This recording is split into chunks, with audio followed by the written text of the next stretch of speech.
Mango Math presents Feet on the Farm, a third grade game. Feet on the Farm is a third grade game that falls under the math strand of algebraic thinking. And it's an algebraic thinking game that uses multiplication within 100 to solve word problems in situations involving equal groups. The supplies that are provided in the pouch, along with the information guide and directions, will be a dry erase marker and eraser, a six-sided dotted die, and a six-sided animal species die, and a game board, and two game boards. To play this game, the students will start by rolling the dice, and they will also roll the species dice. On the species dice, notice that there are different types of animals on it, from a horse, fish, frog, turtle, ant, and bird. On their Feet on the Farm game board, there's also those animals can be found: a horse, an ant, a bird, a turtle on the log, a fish, and a frog on the lily pad. The students will notice that each one of these animals has a certain amount of feet on them. The horse has 4 feet, the fish has fins, but there are 5 fins. The frog has 4 feet, the turtle 4 feet, the ant has 6 feet, and the bird has 2 feet. So to do this game, the students will roll their dice, and in this case, they have a turtle and they have 3. So that means they have 3 turtles. So they need to determine how many total feet that is. And they can draw themselves 3 turtles on their board if they need to, and then count all the legs to get 4 on each turtle for a total of 12. And they'll write 12 by the white space by their turtle.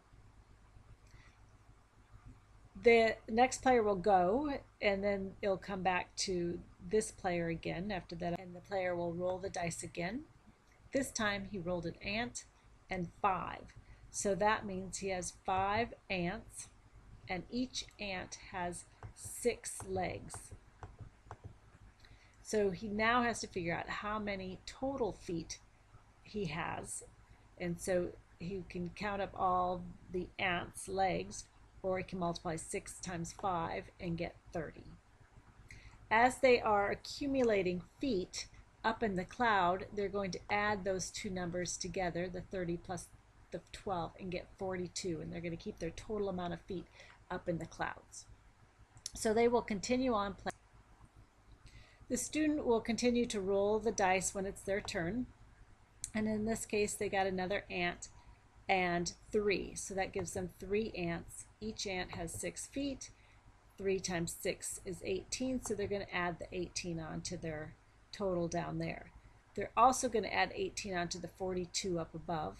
This gives them 48 feet down here and a total of 60 feet altogether, because they added 18 to each number. And they'll always be running the total in the clouds as they're going along. Now remember, it's up until one of the students has collected feet with every animal on the board, which can take some time, and they will continually adding up the total number of feet, and then the player with the most feet on the farm, which would be the highest number in the cloud, wins the game. So they will be doing a lot of repetitive multiplication or serial addition, so it would be 6 plus 6 plus 6. So they're getting an idea of the concept of multiplication. Some guided questions to promote critical thinking. What operation are you doing when you're figuring out the total number of feet? They could be doing addition, they could be doing multiplication. Can you have the bird and the horse having the same total amount of feet? Why or why not? It's a critical thinking process. And can you have an ant and the bird having the same total amount of feet, and how?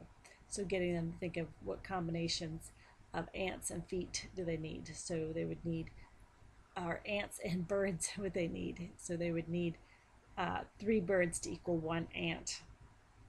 So gets them thinking along those lines. Great activity. Enjoy.